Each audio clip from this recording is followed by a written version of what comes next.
Hello and welcome to this Common Space live Facebook feed. Nicola Sturgeon's just finished her speech to MP Annual Conference. The themes of her speech were about hope and optimism for the future. She talked about defending a record in government. She talked about how independence she believes is going to come. She said that the party conference should believe in this, should be optimistic about it coming. She told Westminster not to deny Scotland's right to choose on a future independence referendum. On policy issues, domestic policy issues, she's pushing forward a Fair Work First agenda in government. She's raising student nursing wages and introducing a Scottish National Infrastructure Company. So I'm joined here by Chris Stevens, Glasgow South West MP for the SNP, and Anne McLaughlin, former Glasgow North East MP, who's also behind the Scottish National Infrastructure campaign in the SNP. Why don't you just give us your reaction first to the speech? Probably three takeaways. Firstly, the Tories call Nicola Sturgeon the most left-wing First Minister for a reason, because it's true. And I think that what we saw was a bold and radical measures there undertaken, very, very positive and delighted. I think if you had asked me for a list of asks before her speech, I think she'd probably ticked every single one of them in my view. And I think the second takeaway is it's been quite clear this week, and I think Nicola's speech probably emphasised it, is the party's got its mojo back. The party was kicked hard last year. It was pretty hard seeing colleagues like Anne and others lose their seats, and the party had got a lot of kicking in the press and elsewhere. But I think what we've seen this week is the party respond, as it's done in the last few months, that the party's got its mojo back and people are keen to get out there and engage the public. And I think the last one is, and I think that Nicola was absolutely right to get this, is that the smoke's still to clear in relation to Brexit. And what we need to do is we need to keep convincing people why we need independence. There's no point in having a debate about when we should have a referendum. There are still people out there to be convinced why we need independence, and I think that for me that is a key part of what that the party should be doing in the next wee while. And the theme was hope and optimism. Did she give you hope and optimism? Oh, definitely. I mean, I think she does what Nicola always does. She interspersed humour throughout it, from when she started off by saying, you know, I can hardly walk in these heels, so I'll not be dancing. And then when she talked about Scottish Labour's status as a branch office now being a gross exaggeration. So there are lots of funny comments like that. In addition to all the really strong stuff on independence and the really strong steer to us to get out there and start talking and listening to people. In addition to that, there were a few takeaways for me. The stuff around nursing, she's making a bold recruitment house on nurses from other parts of the United Kingdom, and who could fail to be enticed by that security that she's offering them.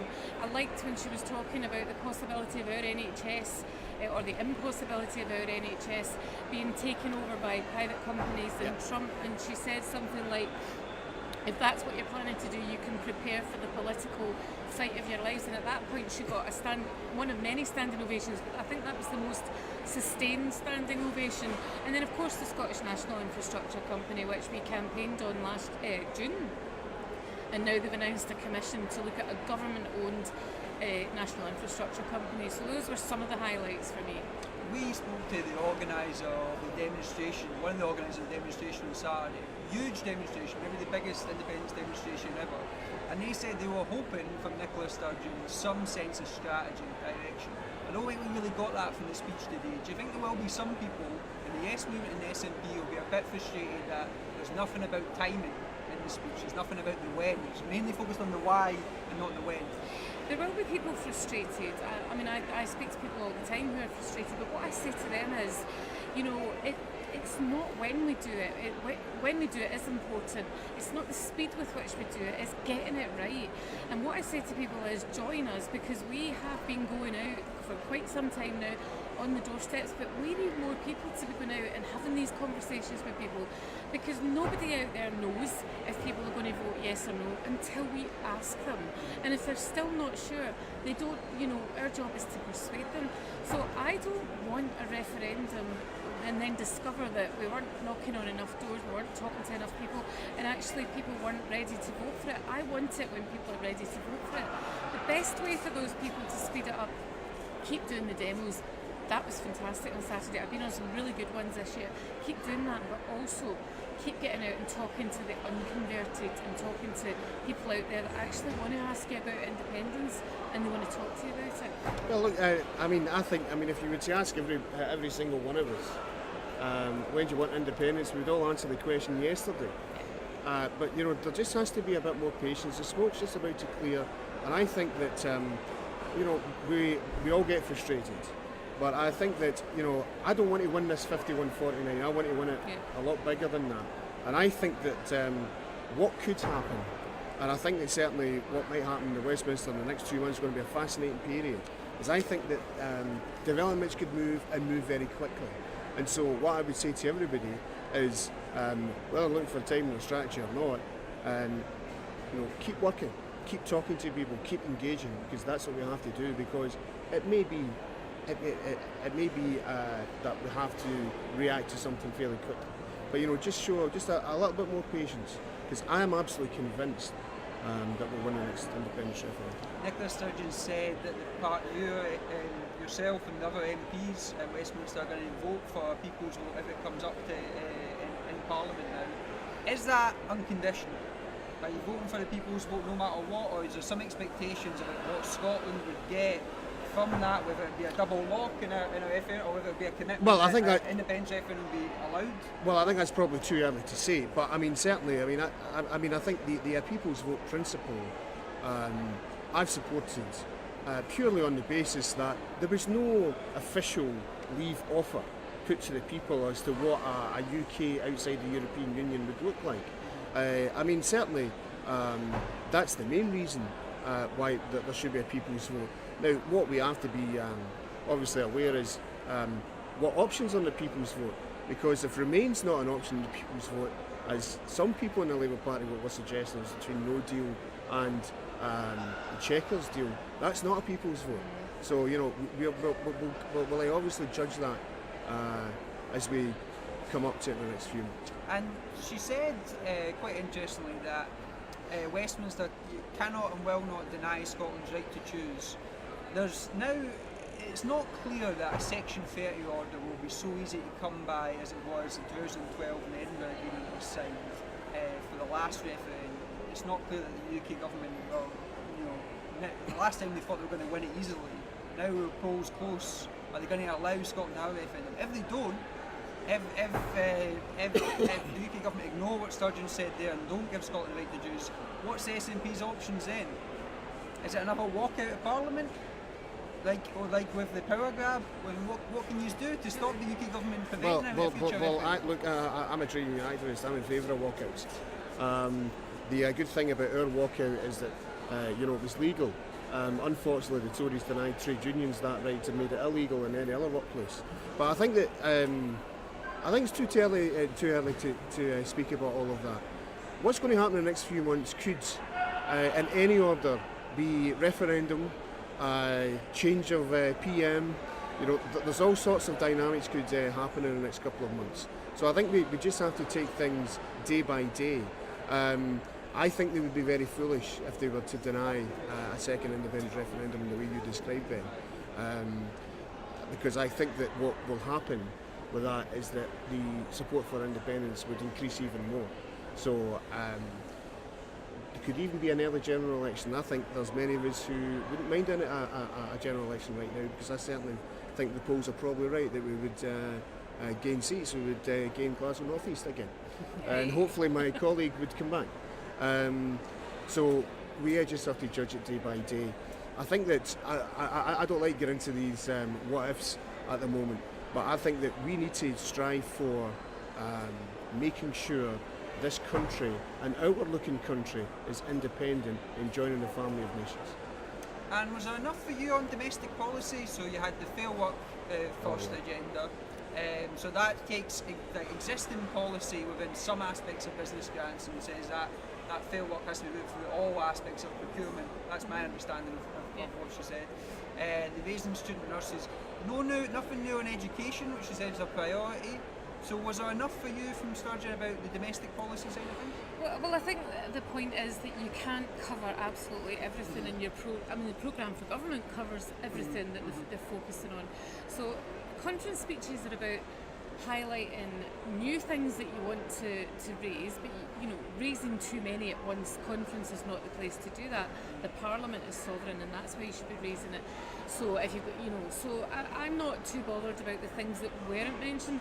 I actually think, you said the fair work thing as if it was just something not that significant, but I thought it was incredible. Yep. And I thought it was really interesting that she was making the point that we don't yet have the full powers over employment law because we don't have independence, but we don't have those powers. But what we do have is we have the power over the cash, and if you want the cash invested in your company, then you're going to do what we tell you to do in terms of engaging with trade unions and your employees, in terms of the gender pay gap, in terms of 0 hours contracts, in terms of the living wage. I thought that was really bold and really significant, because if you look at Amazon and what happened with them, people have been saying, signing petitions and getting angry, online, maybe not just online, but people getting really angry about Amazon not doing this, not doing that, and actually look at the praise that we got from Bernie Sanders in America, who said, look, Scotland, that tiny little country, is leading the way.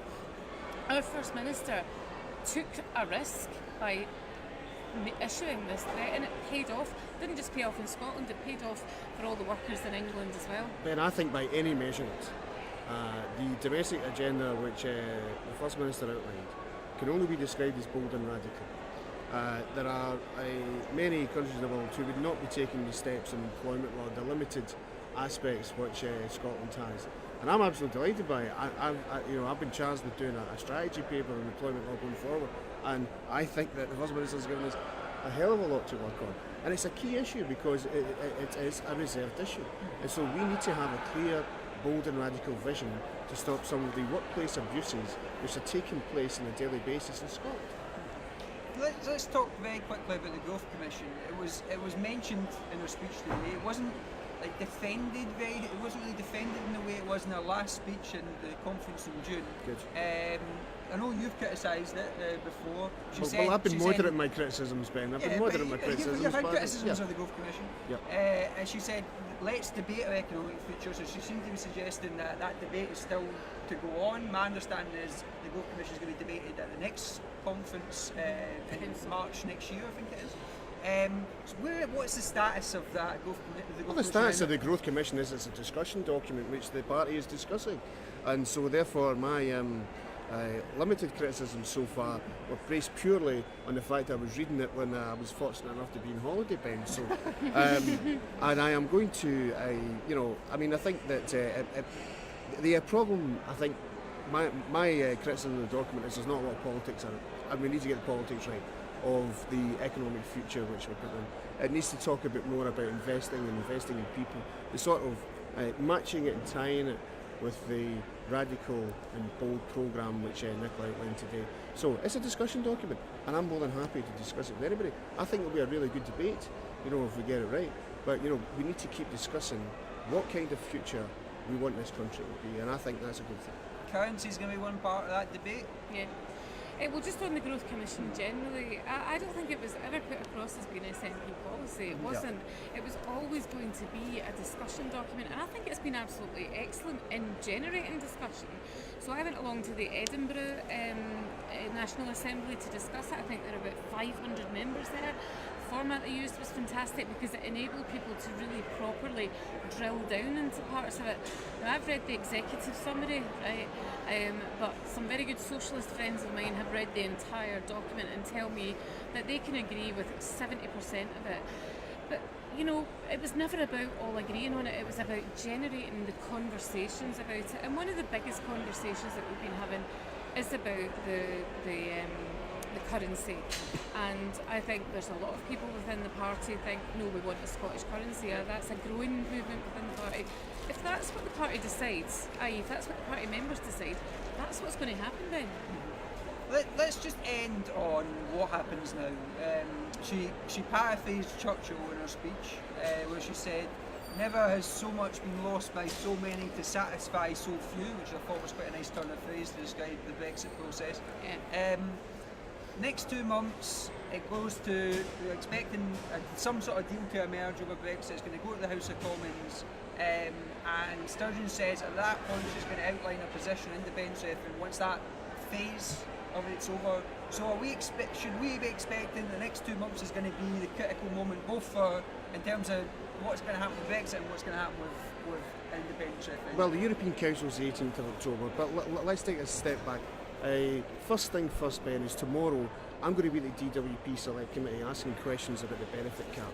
I'm then going to go into debate about the asylum accommodation contracts, highlighting the despicable actions of a multinational company who tried to put 300 people out in the streets in this city. And then after that, I'm going to see the 1950s born women, many of whom are constituents, are coming down to London to debate and discuss and campaign on the fact that they haven't got their pensions, which they were promised years ago. So those are the very first things. We're going to keep doing what I think we're best at, and that is representing the people of not just this city, but the people of Scotland. The European Council will be the 18th of October. We'll then get a handle on where things are after that, and it may change from day to day. I mean, the Tories can't even agree themselves. The Labour Party can't even agree their Brexit position. So we'll take it day by day. But I think the key date will be, let's see what happens on the 18th of October, see where we are with Brexit after that. Final thoughts, then? I know you're asking, really, is Nicola Sturgeon going to announce the date of the referendum once the deal or no deal is established? And what I'll tell you about Nicola is a conscience politician, right? Nothing matters more than getting justice for the people of Scotland through independence. She will not set a date until she feels confident that it's the right thing to do. She's not going to be bounced into it. She's not going to be forced into it by people constantly on at her. I mean, there was a campaign online to just keep tweeting her and telling her she has to have it. She'll listen to people, but she'll do it when she thinks the time is right. What she said she would do once the terms of Brexit are clear is that she would announce the next steps. And don't forget, we've just agreed to employ 8 regional organisers who will be working towards a yes vote in whenever the next referendum is. So that's a big step forward as well in terms of the independence campaign. So that was the thoughts of Chris and Anne. You can find out much more about reaction to Sturgeon's speech at commonspace.scot. Visit our Facebook page or Twitter to get reaction, to give your own views as well. Give the video a like and a share, and get involved in the discussion. Thanks very much for joining us. Good. How's that?